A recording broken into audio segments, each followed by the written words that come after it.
ناظرین، انسانی تاریخ میں بہت سے ایسے واقعات توجہ کا مرکز بنے جس میں کئی افراد کو منفرد طریقوں سے اغوا کر کے حبس بیجا میں رکھا گیا، لیکن آج کی اس شارٹ ڈاکیومنٹری میں ہم ایک ایسی لڑکی کا ذکر کریں گے جس کو کسی اور نے نہیں بلکہ اس کی اپنی سگی ماں نے اپنے ہی گھر میں 25 سال تک مغوی رکھا۔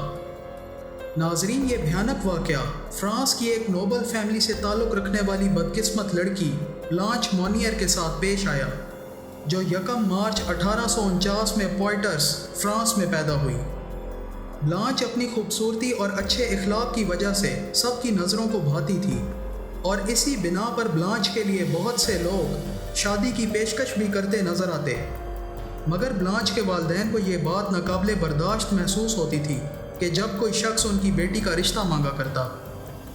ناظرین، جب بلانچ عین جوانی کی عمر کو پہنچی تو فرانس کے کچھ بڑے خاندانوں کی طرف سے شادی کے پروپوزل آنا شروع ہوئے، اور اس حوالے سے بہت سے لیٹرز بھی موصول ہوئے، مگر جب نوبت یہاں تک پہنچی تو بلانچ کے والدین کافی غصے میں آ گئے، اور بلانچ کی والدہ لوئس نے بلانچ کو گھر کے ایک کمرے میں نظر بند کر دیا، یہاں تک کہ اس کمرے کی کھڑکیوں کو بھی اس طریقے سے بند کر دیا کہ جس کی وجہ سے سورج کی روشنی کا آنا بھی ممکن نہ رہا۔ کسی کو بھی بلانچ سے ملنے کی اجازت نہ تھی، صرف والدین، بھائیوں اور گھر کے ملازمین کو اس بات کی خبر تھی کہ بلانچ کو نظر بند کر دیا گیا ہے۔ اہل علاقہ اور خاندان والوں کے بار بار پوچھنے پر اس بات کو مشہور کر دیا گیا کہ بلانچ کو UK کے کسی بورڈنگ اسکول میں داخل کروا دیا گیا ہے، جس کی وجہ سے اب وہ جلد واپس نہیں آنے والی۔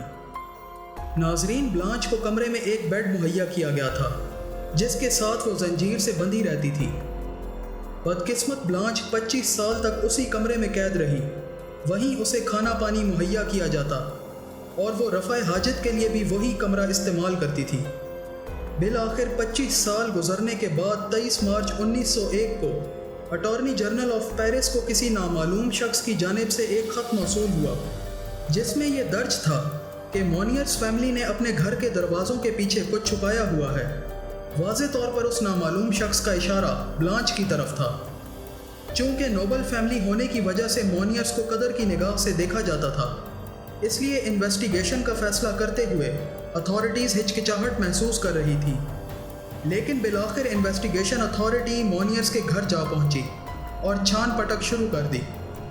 تفتیش کے شروع میں کوئی قابل تعجب بات محسوس نہ ہوئی، لیکن کچھ دیر بعد وہ ایک کمرے کے قریب جا پہنچے جہاں سے مسلسل بدبو آ رہی تھی۔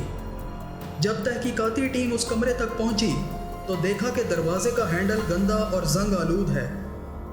دروازہ توڑنے کے بعد جب وہ اندر داخل ہوئے تو دیکھا کہ ایک عورت انتہائی برے حالات میں برہنہ حالت میں پڑی ہوئی ہے۔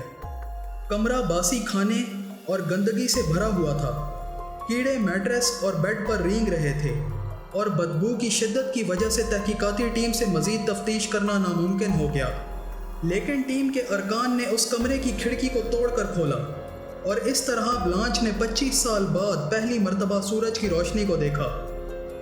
بلانچ نے تحقیقاتی ٹیم کو بتایا کہ اسے بہت کم مقدار میں کھانا دیا جاتا تھا، جس کی وجہ سے بلانچ کا وزن صرف 25 کلو رہ گیا تھا، اور بے حد کمزوری کی وجہ سے اس کا اپنے پاؤں پہ کھڑے ہونا ناممکن تھا۔ بلانچ کو ہاسپٹل منتقل کیا گیا۔ ڈاکٹرز کے لیے اس بات کو ماننا مشکل تھا کہ ایک شخص 25 سال تک زنجیروں میں جکڑے رہنے کے باوجود اب تک کیسے زندہ ہے۔ بلانچ نے بتایا کہ وہ تازہ ہوا میں سانس لے کر بے حد خوشی محسوس کر رہی ہے۔ اس واقعے کے بعد بلانچ کے فیملی ممبرز کو گرفتار کر لیا گیا اور انہیں عدالت کے سامنے پیش کیا گیا۔ گرفتاری کے 15ویں دن ہی بلانچ کی ماں کا انتقال ہو گیا۔ بعض کے نزدیک اسے دل کا دورہ پڑا تھا، لیکن کچھ رائٹرز کے بقول اس نے زہر کھا لیا تھا۔ بلانچ کے بھائی مارسیل کو 15 سال قید کی سزا سنائی گئی۔ 25 سال کے بعد بلانچ کو آزادی تو مل گئی، مگر بہت سی جسمانی اور نفسیاتی بیماریوں نے بلانچ کے اندر گھر کر لیا، جس کی وجہ سے بلانچ کو سائیکیاٹرک ہاسپٹل میں زیر علاج رکھا گیا، جہاں پہ وہ بدقسمت خاتون سن 1913 میں وفات پا گئی۔